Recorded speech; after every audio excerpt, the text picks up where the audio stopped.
They are, with some variation,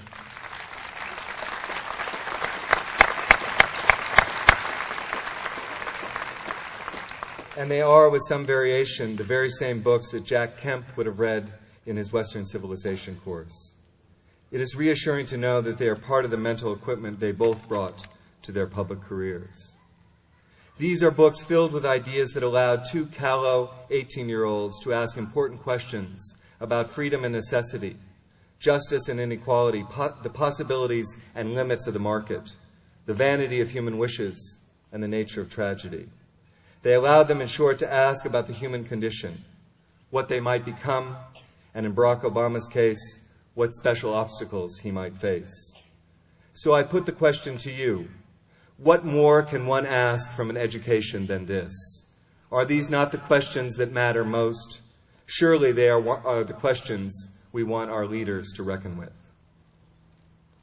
The public lives of Barack Obama and Jack Kemp are one way to measure the value of a liberal arts education. Let me offer you a second example from an entirely different arena. Several years ago, I was asked by Julie Kidd, the director of the Endeavor Foundation, to visit 3 institutions that were just being established in Eastern Europe with the help of her foundation's generosity. Those institutions were the rarest of beasts, at least for that part of the world. They were liberal arts colleges. I say rare because, having invented the liberal arts college, Europe has largely abandoned it since, favoring instead early specialization that precludes the kind of general education for which American colleges are best known. But here they were, 3 fledgling institutions located in Bratislava, Warsaw, and the former East Berlin, all populated by students from the former Soviet republics. There is something quite moving about the opportunity to witness the inception of a bold educational experiment under which can only be described as challenging circumstances, perhaps not unlike the feeling one might have experienced if one had been privileged to witness Occidental's own modest beginnings on the raw outskirts of downtown Los Angeles in 1887. And make no mistake about it, this is a bold experiment. The Endeavor Foundation and their partners in Eastern Europe are seeking to do nothing less than reform the landscape of higher education in that part of the world, and thereby provide students from the former Eastern Bloc with an education that prepares themselves for citizenship in a democratic civil society. I had been sent to Eastern Europe in my capacity as the dean of a liberal arts college in New York to see what advice I could offer to the rectors of these newly minted institutions. I'm afraid that I had little advice to give. The education ran entirely in the other direction. At the very moment that the United States was doubting the value of this sort of education, dismissing it as too expensive, an indulgence, not useful enough, here was the spectacle of a commitment to a tradition, a practice, and a set of ideas that mattered enormously to people only just recently released from the thumb of tyranny. When I asked one of the rectors about this, he said this to me: "You forget, under communist dictatorship, hope was kept alive by the resources available to us in the liberal tradition. The velvet revolutions of Eastern Europe were led by historians, economists, philosophers, and playwrights who were deeply immersed in the liberal arts. Without the French Enlightenment, Tocqueville and the Federalist Papers, Proust, Orwell, Beckett, and Kafka, where would we be?" Needless to say, I came away from the experience in Eastern Europe both humbled and edified, and with a renewed sense of purpose. Those are 2 examples of why the liberal arts matter. Permit me to offer a third and final example.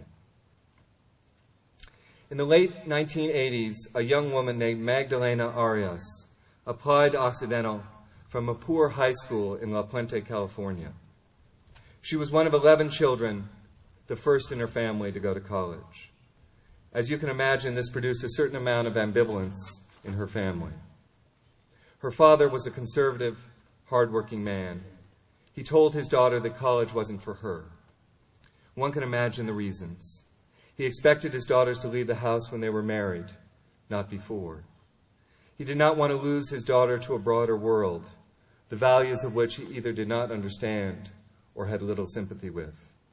At Occidental, Magdalena would encounter the unfettered discussion of new ideas unsanctioned by the church co-ed dormitories, non-traditional roles for women.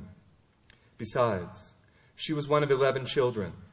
How could he possibly contribute to her education and not to that of the others?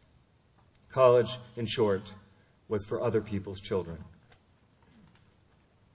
But Magdalena had already witnessed the limited life choices available to her siblings because they were unable to pursue higher education themselves. She was determined to go to Occidental, and so she did, without her father's blessing and ultimately without his support. The only thing she was allowed to take with her when she moved out on her own was a lamp. When I got to Occidental, she recalled, all the kids in my dorm were busy decorating their rooms. The only thing I had was an old desk lamp. I set it down in front of me, and that was it. That was all I had. She had, as it turned out, much more than a desk lamp. Magdalena Arias had intelligence and determination, and she found in Occidental an extended family that rallied around her. Eric Newhall took her under his wing, as did David Morgan, Brigitte Knauer, and Darlene Turin. In order to pay her way, Magdalena worked for Brigitte in the dean's office, tutored the kids of biology professors, and cleaned houses. Overwhelmed with work and isolation and unable to carve out enough time for her studies, Magdalena turned to President Slaughter for additional help. Dr. Slaughter had only been in office a few weeks, Magdalena told me, but he visited my father and told him, if you can be supportive of your daughter at home, we'll take care of the rest. And then he arranged for her to get the financial aid she needed to complete her studies. While I was at Occidental, she went on, I had all these amazing opportunities. I was taken out to El Tijon Pass to see Christo's umbrellas. I met Nobel Prize winners like Desmond Tutu and Oscar Arias, the president of Costa Rica. It was my job to escort them around the campus. Who gets opportunities like that, she asked, with a voice full of disbelief more than 20 years later. Magdalena graduated from Occidental and won the prestigious Watson Fellowship. From there, she went on to USC Medical School. And when she graduated, her father was there to witness the event. I met Magdalena for the first time the other day. She was referred to me by Teresa Kavissler, a wonderful member of our staff. Magdalena Arias is now Dr. Arenas. She works at the Huntington Hospital. And although Dr. Arenas wasn't taking on any new patients, I'm happy to say that she made an exception for Occidental's new president. So now she is my physician as well. When Dr. Arenas told me her story, I was deeply humbled. Humbled not just by her drive and determination, but by my responsibilities to the myriad of other students like her, for whom education is as necessary to their lives as oxygen. I can't think of a more powerful reminder of the importance of our mission than her inspiring example. Dr. Arenas could not be with us today. She's at a medical conference in Austria. But I would like to ask her family to stand up along with Eric, Brigitte, Darlene, and David.